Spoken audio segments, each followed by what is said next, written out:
So, with everything going on out there, I thought I would try to do the second half of this in here. And basically, where I was starting to go with this is I've been through a series of events and things that have happened where it almost felt like a good part of me, a big part of me, started to slowly kind of really just start to not say die so much, but definitely shut off. Like it wasn't as active as it was at one point in time. So eventually it came out to where things that were just kind of happening and I was dealing with them, but there wasn't a lot of emotion outside of stress. And I didn't understand what was happening because to me, I just felt like I was doing what I had to do, but at the same time, I didn't have that happiness. I didn't have that joy. I didn't have the spirit of just abundant fun, like where I need to be, who I am. And I became just something a little more hard and a little bit more harder after that.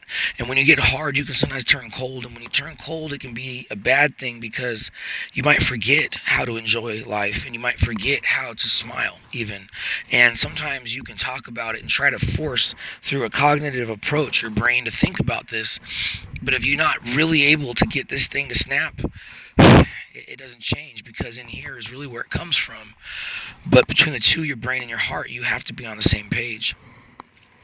So I've been dealing with this and even recognizing it in the last few months, trying to figure out how and praying. And even then, I noticed I wasn't praying as much when I did pray. And I was like, wow, is this really what I'm about now? I'm just doing this, and this, but I'm not making the right time for the right things or not enough.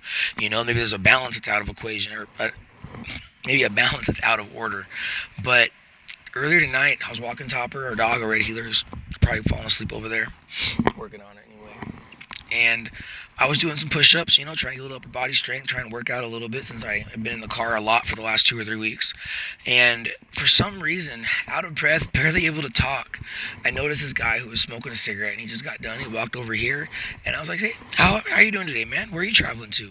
And I don't know why. I mean, I really don't, but I did. And I started a conversation with this gentleman that actually went a little while because as he and I were talking, it started off about one thing to another thing, and it came to a point where I referenced God, and I said, I don't even know if you believe in God, but He means a lot to my wife and I, especially in my past and with what I deal with. I go, without God, I wouldn't be here. And he says, yeah. And I started telling him about how when my leg was about to get amputated. Sorry, guys, still new at this, lose my voice a little bit. I told him about how when I was getting amputated, when I was been in the hospital for a month, when I had all these medications that were pumped in through my heart through a pit catheter, when they were going to cut my leg off, the psychiatrist, all the things I went through, how being on prescriptions for 9 months will really kind of mess you up the first 30 or 45 days where you basically no longer have prescriptions because you are technically better. Different things that can mess with you and where you can go through. And I explained about how my mom and I prayed, and there's literally two x-rays, one with no bone and one with a full bone in my right leg. I've got this scar that I love because it gives me a reason to tell people about what God's done whenever they ask me. They always assume it's either a dirt biking accident or I did some crazy stuff on a BMX bike when I was a kid. And I'm like, no, this happened a couple years ago. As a matter of fact, it's right when I first met my wife.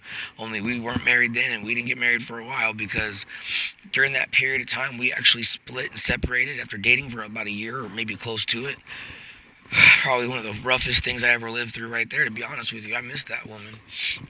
Even told God a prayer. I said, Lord, if you will give me one chance to see her again, I said, I won't give her a reason to want to leave.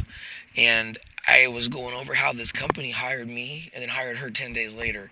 And we ended up in the same parking lot together. And it was completely just, I couldn't even imagine it. It was so amazing. Let alone when she ran up to me and gave me a hug and a kiss. And I said, you're mine, right? And she goes, no, I don't date exes. And she kind of put her nose into my nose like a little another kind of Eskimo kiss or whatever. And I said, so then why are you still holding me? Why am I getting kissed? And she looked at me and she goes, I don't know. And I said, that's because you and I are meant to be. I said, just wait and see. And, of course, married a couple years now. It's been really cool. And as I was sharing my story with this guy who is like an insurance agent basically, but he works with Medicaid and different things, he told me about what he does. I just got to share about God, and he goes, man, Chris, he goes, I just can't believe how excited I am to have talked to you. He goes, these few moments, he goes, I was just, going to the bathroom, getting a smoke break, driving my way back from training. I've been in Dallas, working on some things. I'm going back home, and he goes, I'm excited to check you guys out. And as I was sharing this with him and telling him my story and letting him know about how much God had done for me, I realized what had been shut down.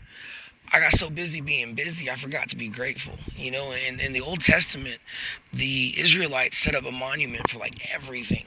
Okay, they crossed the Jordan, they defeated Jericho. No matter what happened, God was involved, and they wanted to remember not themselves, but the future generations to come. They wanted everybody to know, look what God has done for us. Look at what He has brought us through. Look at the victory. Look at the blessings. Look at what we have been trusted with and given. The city of Jericho, from what I understand, was a pretty fierce place. It'd be almost like attacking the United States with a bunch of rocks and sticks. Okay, like it's not really supposed to work out that way, but there is something beyond science and the physical knowledge of practical what can happen and what can't happen. That's like when I was so excited, even though it didn't make any sense when the doctors told me. I remember in 2009, Chris, there's no way you were walking until an hour ago. He goes, the x-rays we've rushed you through, your bones take months to over a year to be eradicated at this level. He goes, you're looking at a year plus worth of damage. He goes, you told me you were walking this morning? I said, I've been walking every day. I even get up and run. He goes, I don't get that.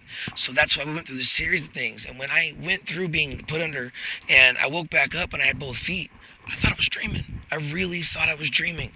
And the nurse came in. She goes, great, you were awake. She goes, most people woke up hours ago. You, for some reason, were out a lot. And I always kind of wondered, maybe that was part of God's supernatural rest and healing and peace and whatever had to happen to my body. And, some of the things I got healed from are inhealable. Like, it's not possible physically. And yet I'm still here with both feet walking every day. I just got done walking that guy. And it's like, God, I can't believe you've done this for me. I can't believe I haven't thanked you for it in a while. Like, when did my foot not become important? Because I stand on my feet every day. But if you forget why you are, who you are, and what you are, it's not so much you become something else, but if you're not you, you're hollow.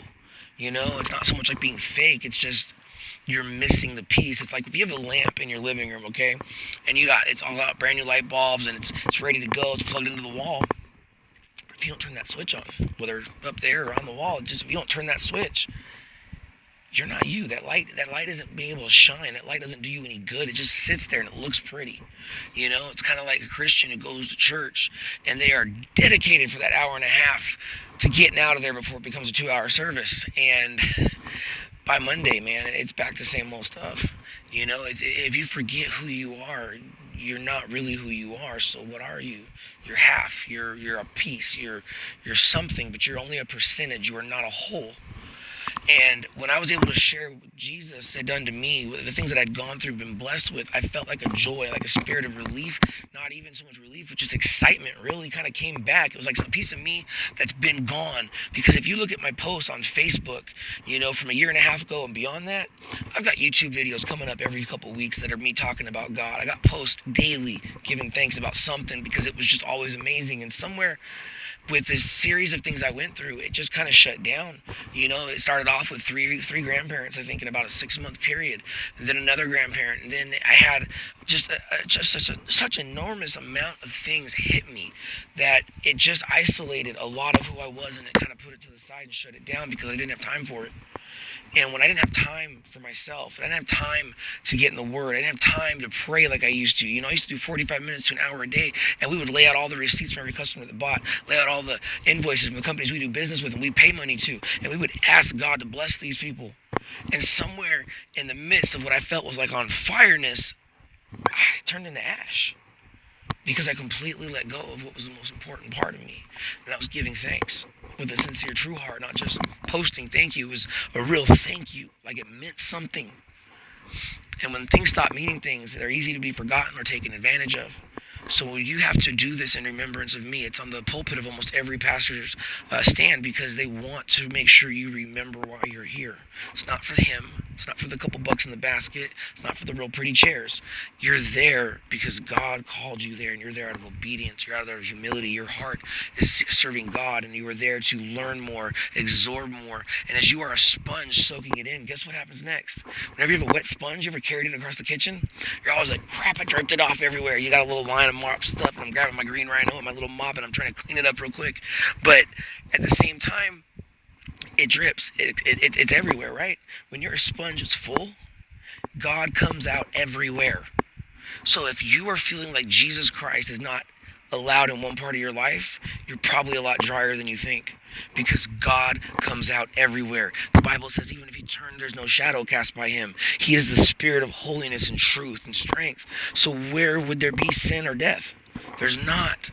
So understand that if you have a piece of your life that is dying, dead, or cold, or separated from where it should be, maybe you got to really get something right before God. Whether it is unforgiveness, whether it is jealousy, whether it is an addiction, whether it is just general laziness. And that's probably one of the biggest ones sometimes, because we could turn the TV off and read the Bible, but that's work. No, that's God's spirit feeding your spirit, but you're not getting it, so you're not getting it. It's time for you to get it. That's all I'm here to tell you is if there's any spot of your life dry, I don't care if you got to text me. Okay, if it's 3 in the morning and I don't answer, I won't be mad at you. Just don't get mad if I don't answer you till 8 in the morning when I've got a couple minutes, but I will get back to you. 714-837-8189. You don't think it's my number, call me. But not after 10 o'clock. I got a family. Just text me 24 hours a day. Won't bother me a bit. God bless you guys, and I hope this helps.